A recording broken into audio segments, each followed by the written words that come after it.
Hola a todos y bienvenidos de nuevo a Historias de Terror. Sé que muchos de ustedes utilizan estos episodios para quedarse dormidos, así que, antes de que se entreguen al sueño, me encantaría que dejaran un comentario diciéndome desde dónde están escuchando en el mundo. Además, no olviden darle me gusta y suscribirse si están disfrutando de los episodios. Gracias por estar aquí.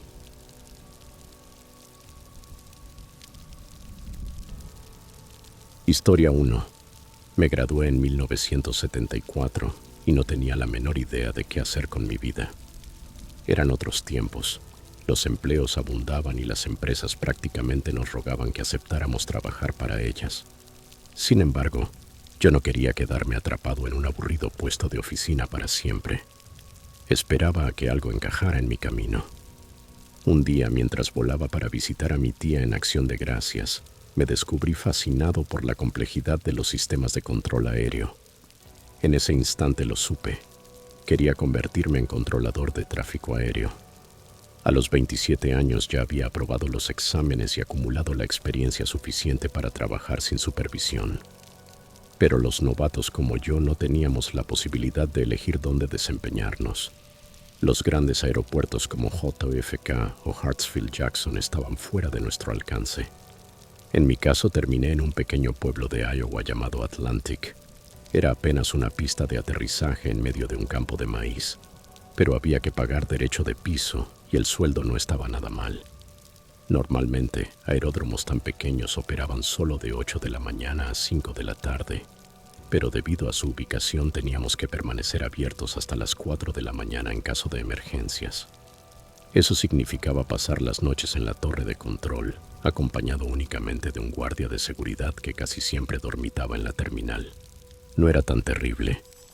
Llevaba libros, resolvía crucigramas y pasaba horas hablando por teléfono con mi tía. Siempre se ha dicho que los controladores aéreos tienen uno de los trabajos más estresantes del mundo, pero yo estaba aburrido el 99% del tiempo. Ese 1% lo ocupaba en guiar avionetas Cessna que aterrizaban en la solitaria pista rodeada de maíz. Todo cambió 3 meses después de empezar, la noche del 20 de febrero de 1979. Era un invierno helado, sin nieve, pero con vientos cortantes. Yo cubría el turno nocturno y no había vuelos programados. Cerca de la 1 de la mañana recibí un mensaje por radio de una pequeña Cessna a unas 30 millas de distancia. Habían atravesado una tormenta de nieve cerca de Omaha y necesitaban aterrizar. Tomé los binoculares, verifiqué la visibilidad y empecé a guiarlos. El viento era brutal, pero lograron aterrizar sin incidentes. Cuando miré a través de los binoculares para confirmar el descenso, la vi por primera vez. Caminaba por la pista descalza, vestida con lo que parecía ser un camisón o un vestido veraniego. Nada tenía sentido. La temperatura era gélida y ella avanzaba con calma, como si se tratara de una tarde cálida. 1000 preguntas invadieron mi cabeza. ¿Quién era? ¿Cómo había llegado hasta allí? Vuelo 84. Aquí Alex de la torre de control. ¿Observa a una mujer en la pista? Pregunté por radio. Un momento. Déjeme revisar, contestó el piloto. Con los binoculares lo vi descender de la aeronave y acercarse a ella. Pareció hablarle, pero la mujer no respondió. En lugar de eso, se inclinó hacia él como si le susurrara algo al oído.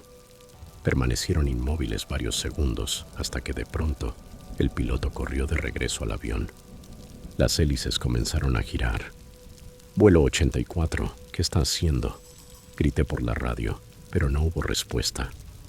La avioneta empezó a rodar. «Vuelo 84, no tiene permiso de despegar. Repito, no está autorizado para despegar». Silencio. La Cessna aceleró y se elevó en la oscuridad. La radio soltó un chasquido de estática y luego, débilmente, una voz distorsionada susurró: «Corre». Sentí que la sangre se me helaba. «Vuelo 84, repita». Dijo «corre». Pregunté, pero no hubo contestación. Me desplomé en la silla intentando comprender lo ocurrido. Entonces caí en cuenta. La mujer.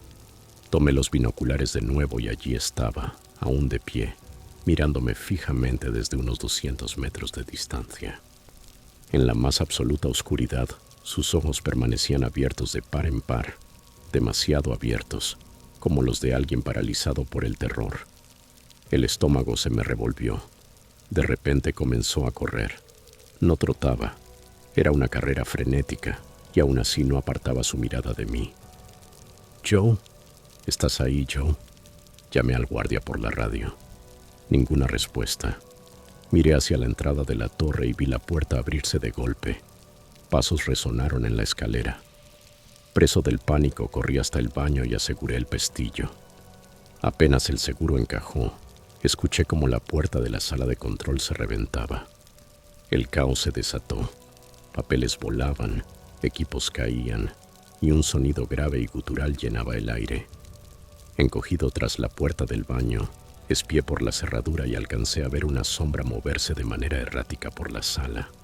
Se desplazaba demasiado rápido para ser humana. De pronto, un golpe ensordecedor sacudió la puerta. Estuve a punto de gritar. Luego, silencio absoluto. No me moví hasta la mañana. A las 7:45 escuché la voz de Clark, el controlador del turno diurno, exclamando: «¿Qué demonios pasó aquí?». Abrí la puerta y la sala estaba hecha trizas, las pantallas del radar destruidas, las radios arrancadas de sus soportes, los papeles esparcidos por todas partes. La policía llegó y les conté cada detalle. No hallaron huellas en la pista helada. En esa época no eran comunes las cámaras de seguridad, así que no había grabación. Joe, el guardia, fue despedido por abandonar su puesto. Las reparaciones tardaron 11 días. En ese tiempo me convencí de que todo había sido obra de una mujer desequilibrada. El 4 de marzo regresé, nervioso pero decidido. Durante un mes todo estuvo en calma, hasta que llegó la tormenta. Era de noche, alrededor de las 11 de la noche, y la nieve caía con fuerza. Recibí un llamado de un jet privado atrapado en medio del temporal. Necesitaban aterrizar de inmediato. Nuestra pista era demasiado corta para jets, pero en emergencias las reglas se flexibilizan. Vuelo 676. Tiene autorización para aterrizar. Mantenga el contacto. Instruí. Recibido, contestó el piloto. La visibilidad era casi nula. Los guié lo mejor que pude entre la ventisca. Finalmente distinguí sus luces aproximándose. Sentí alivio al ver sus ruedas tocar el suelo, hasta que la noté de nuevo. Estaba allí, al borde de la pista, iluminada por las luces de aterrizaje. No había envejecido ni un día. El mismo vestido, la misma mirada fija y desmesurada. Vuelo 676. ¿Ve a alguien en la pista?, pregunté. Negativo, respondió el piloto. Ajusté los binoculares. Ella ya no estaba. De repente un estallido de estática invadió la radio. Una voz murmuró: «Alex». El corazón se me detuvo. «¿Quién habla?», pregunté. «Corre», susurró la voz. Las luces de la torre titilaron. Un estruendo retumbó en la escalera. Los pasos estaban de vuelta, más veloces, más cerca. No esperé. Descendí por la otra salida, resbalando en los peldaños cubiertos de hielo. Afuera el viento aullaba y la nieve me azotaba el rostro. La terminal estaba oscura y vacía. Corrí hacia mi coche, luchando con las llaves. Al mirar atrás, una sombra se recortó contra la torre. Era ella, descalza, en medio de la nieve, observándome. El motor rugió. No volví la vista mientras huía a toda velocidad. Al día siguiente renuncié. Años más tarde escuché rumores. Los lugareños hablaban de una mujer que había muerto en esa pista décadas atrás. Algunos decían que aún buscaba el camino de regreso a casa. Otros que era una advertencia o incluso una maldición. No sé qué era en realidad, pero jamás olvidaré esos ojos. Antes de pasar a la siguiente historia, si es tu primera vez aquí, no olvides suscribirte a nuestro canal y activar la campanita para no perderte los próximos relatos de terror. Tu apoyo es fundamental. Comparte estas historias con tus amigos y familiares. Gracias. Historia 2. Supongo que mi historia comienza mucho tiempo atrás, cuando tenía unos 6 o 7 años.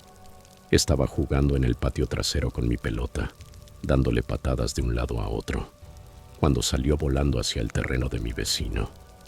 La cerca que separaba ambas casas me parecía altísima a mi corta edad, y el único hueco estaba junto a un enorme árbol que crecía justo en medio del lindero.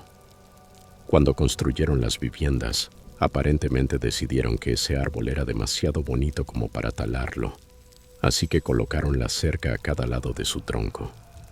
Con la determinación propia de mis 7 años, me escurrí entre la madera y el árbol, casi quedándome atascado y enganchándome la pierna con un clavo en el proceso.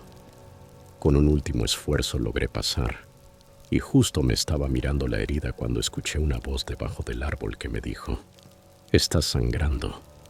Al fijarme mejor descubrí a una niña de más o menos mi edad. No me sorprendió demasiado, porque ya sabía de Ruby. Había escuchado a mi madre hablar de nuestros vecinos con sus amigas. Su padre era bebedor y su madre los había abandonado cuando Ruby era muy pequeña. A veces, con las ventanas abiertas, se oían sus gritos dirigiéndose a la niña. Mi madre solo chasqueaba la lengua y murmuraba: «Pobrecita». Pero nadie hacía nada. Así eran las cosas en aquel entonces. «Ven a la casa, lavemos ese corte», me dijo. La seguí obediente. Aunque nuestras casas debieron ser idénticas en sus inicios, la mía estaba bien cuidada y reluciente, mientras que la suya se veía deteriorada y desordenada. Ella apenas estaba limpiando la sangre de mi pierna cuando la puerta principal se azotó de golpe. Ruby se puso pálida y quedó paralizada. Antes de que pudiéramos reaccionar, su padre irrumpió en la cocina. Sin decir una palabra, la abofeteó con tal fuerza que salió volando contra la pared. Luego me gruñó: «Fuera de mi casa». Corrí tan rápido como pude, atravesando el patio y la cerca, con las piernas temblando. Esa noche, los gritos que venían de su casa fueron peores que nunca. Me tapé los oídos con la almohada en la cama. Al día siguiente no pude aguantar las ganas de saber cómo estaba. Me deslicé otra vez con cuidado por el hueco y me senté bajo el gran árbol a esperar. Al rato salió Ruby. Se veía pálida, pero feliz de verme. No quería meterla en problemas, pero ella me explicó que esa mañana había tenido una larga conversación con su padre y que él había prometido dejar de beber. Me contó que aquel era un árbol mágico. Si te sentabas bajo su sombra y deseabas con fuerza, lo que pedías se cumplía. Ella había deseado que su padre dejara de pegarle y, según decía, ya no lo haría más. ¿Qué más prueba necesitaba yo? Además, Ruby era 6 meses mayor que yo, lo que a mis ojos la volvía aún más sabia. Ese se convirtió en nuestro ritual. Después de la escuela, nos reuníamos bajo el árbol de los deseos para jugar, inventar tonterías o, conforme crecimos, conversar. A veces apoyaba la cabeza en mi hombro mientras yo le contaba mi día. Otras compartíamos mis auriculares del reproductor MP3 y escuchábamos música. Siempre pedía la canción Ruby de Kaiser Chiefs y me decía en broma que la habían escrito para ella. Solo recuerdo una discusión entre nosotros, y fue en mi fiesta de cumpleaños número 13. La había invitado, me prometió que iría, pero nunca apareció. Incluso me atreví a llamar a la puerta de su casa. Mi madre me habría matado si me arriesgaban a ensuciar mi ropa de fiesta deslizándome por la cerca, pero su padre me dijo que no estaba. Al terminar la fiesta me cambié y fui al árbol. Allí estaba, esperándome. Le reclamé, dolido, diciéndole qué clase de amiga me dejaba plantado de esa manera. Ella me respondió: «Mírame, Jack, de verdad mírame. Yo no encajo con tus amigos». La miré. Su cabello largo y oscuro caía salvaje por la espalda. Sus ojos eran manchas negras, intensas, y llevaba un vestido viejo que parecía destinado a una niña de 10 años, ya que apenas cubría sus piernas. «No tengo ropa de fiesta ni tampoco un regalo que darte. Lo siento». En ese instante sentí el corazón golpearme fuerte en el pecho. Me enamoré de ella con toda la intensidad con la que puede hacerlo un chico de 13 años. «Algún día te sacaré de aquí», le prometí. Ella bajo el árbol de los deseos murmuró que deseaba que lo cumpliera. La última vez que hablé con Ruby también fue allí, bajo el árbol. Estaba a punto de irme a la universidad y le pregunté por qué no se marchaba tan bien. Me respondió que tenía que quedarse para recordarle a su padre lo monstruo que era cuando bebía. Algún día seré libre y me iré de este lugar, dijo. No he olvidado lo que me prometiste. Yo tampoco lo había olvidado, aunque el corazón es caprichoso, sobre todo cuando se deja guiar por las pasiones. En la universidad conocí a una chica llamada Jenny. Justo antes de graduarnos descubrimos que estaba embarazada. No era lo que había planeado para mi vida, pero estaba feliz. Nos mudamos con mis padres. Conseguí trabajo en la fábrica de mi padre y nos casamos. Para entonces la casa vecina estaba en ruinas. El padre de Ruby había muerto y ella ya no estaba. 6 meses después compré la casa a mis padres y ellos se mudaron a un lugar más pequeño. Pero entonces las cosas empezaron a ponerse extrañas. Jenny y yo no nos llevábamos bien. Ya sabes lo que dicen. Cásate deprisa, arrepiéntete despacio. Una noche de verano estábamos en el jardín. Mis padres habían colocado un columpio bajo el árbol de los deseos, que ahora estaba retorcido y muerto. Mientras discutíamos, una de esas charlas en las que de pronto todo lo malo en la vida de Jenny resultaba ser culpa mía. Hubo una pausa. De repente ella apoyó la cabeza en mi hombro y empezó a tararear Ruby. Se me erizó la piel y casi salté del asiento. Dios, me estás dando dolor de cabeza, bufó y se metió furiosa en la casa. Pensé en eso durante meses, en mi Ruby y cuánto la extrañaba. ¿Qué habría sido de ella? Ayer todo llegó a un punto decisivo. Durante el invierno, el árbol seco se había vuelto inestable y con un viento fuerte, una rama enorme cayó en el jardín. Contraté a alguien para talarlo. Esa mañana recibí una llamada de la policía mientras estaba en el trabajo. Habían encontrado un cuerpo enterrado bajo el árbol de los deseos, el cadáver de una niña de 7 años. No podía ser ella. Yo la había conocido siendo mayor, pero al llegar a casa, mis padres estaban allí.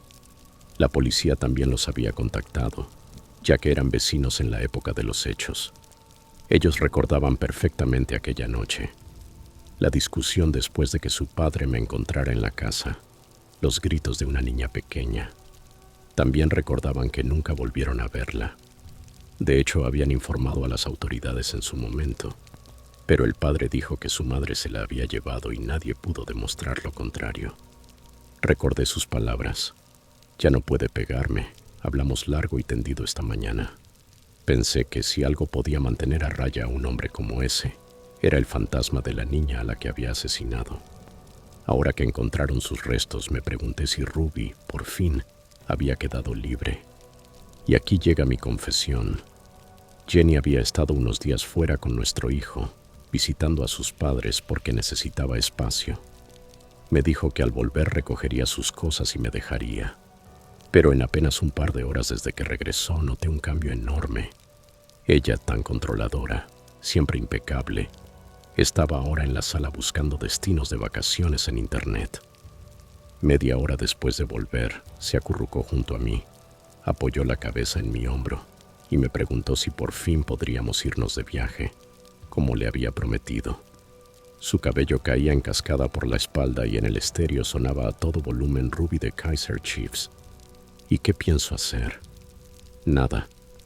Llevaré a mi esposa a recorrer el mundo, como le prometí a Ruby cuando teníamos 13 años. Si es tu primera vez aquí, no olvides suscribirte a nuestro canal y activar la campanita para no perderte nuestras próximas historias escalofriantes. Tu apoyo es muy importante. Comparte estos relatos con tus amigos y familiares. Gracias.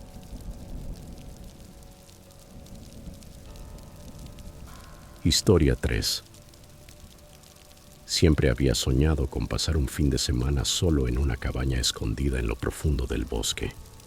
Imaginaba un lugar rodeado de árboles cubiertos de nieve, donde el silencio era tan absoluto que parecía que el tiempo se había detenido. Así que cuando encontré en internet una pequeña cabaña barata en alquiler, no dudé en reservarla. Era perfecta. Yo, mis libros, una chimenea encendida y la calma del invierno. El trayecto hasta allí fue largo y sinuoso. El camino era estrecho y la nieve caía sin pausa, dificultando la visibilidad. Cuando al fin llegué, el cielo se había tornado gris y la oscuridad comenzaba a envolverlo todo. La cabaña se veía antigua pero resistente. Paredes de madera, techo empinado cubierto de un espeso manto blanco. Estaba en medio del bosque, lejos de cualquier otra vivienda. Aparqué el coche, tomé mi bolsa y me apresuré a entrar. Afuera el aire cortaba como cuchillas y mis dedos estaban entumecidos a pesar de los guantes. Dentro hacía más calor, aunque el lugar olía a humedad y encierro, como si no hubiera sido usado en mucho tiempo. La sala de estar era pequeña, con una chimenea, un sofá y una alfombra gastada.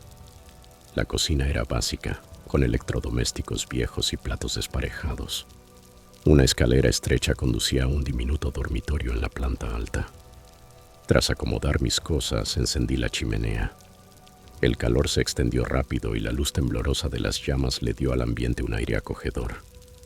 Preparé una taza de té y me senté en el sofá, escuchando el viento aullar afuera. Al principio me sentía en paz, pero conforme avanzaba la noche, empecé a notar algo extraño.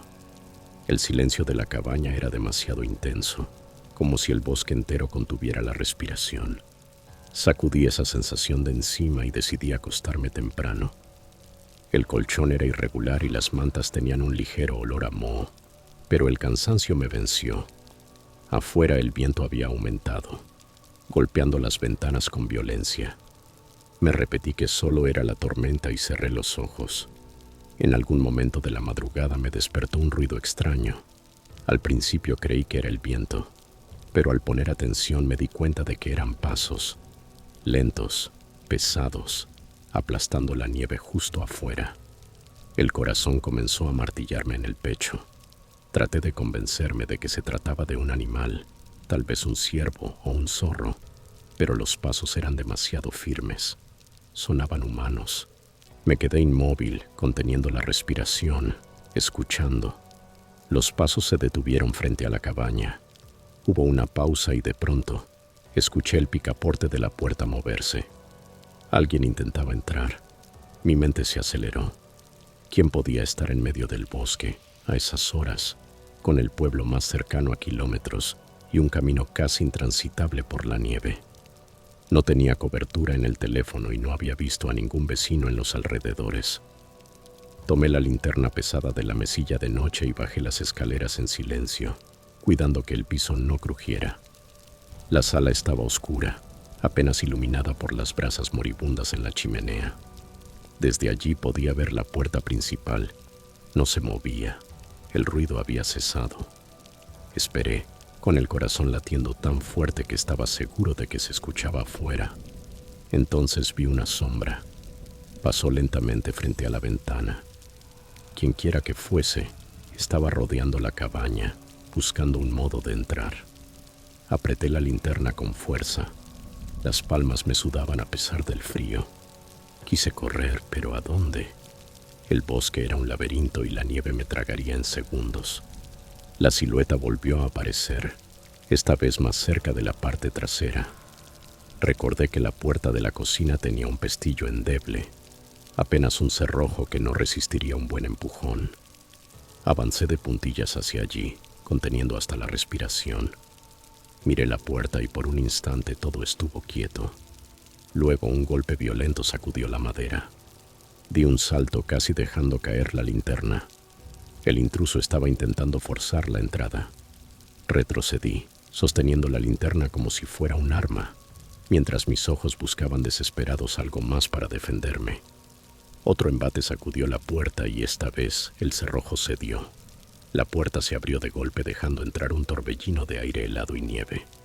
En la penumbra distinguí una figura alta, de hombros anchos, envuelta en ropa oscura y pesada. Su rostro permanecía oculto bajo una capucha. Dio un paso adentro. Las botas crujieron sobre la madera. Me quedé paralizado, incapaz de moverme. No habló, no corrió hacia mí. Simplemente se quedó allí, observándome. Retrocedí lentamente, con las piernas temblando. El desconocido inclinó apenas la cabeza y dio otro paso al frente. Eso rompió el hechizo. Eché a correr escaleras arriba y empujé la puerta del dormitorio, cerrándola de un golpe. No tenía cerradura, así que arrastré la cama contra ella con manos temblorosas. Abajo los pasos continuaban.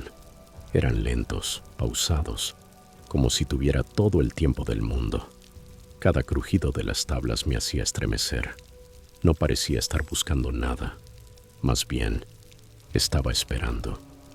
Me acurruqué en una esquina del cuarto, sujetando la linterna con tanta fuerza que me dolían los dedos. Los minutos pasaron con una lentitud insoportable, cada uno convertido en eternidad. De pronto los pasos comenzaron a subir las escaleras.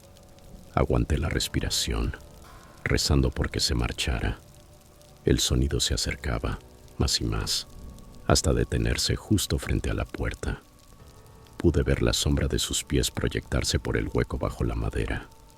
No intentó abrir, solo permaneció allí, quieto, aguardando. No sé cuánto tiempo pasó así, pero finalmente la sombra se movió. Escuché cómo descendía los escalones, luego el crujido de la puerta principal al abrirse y cerrarse.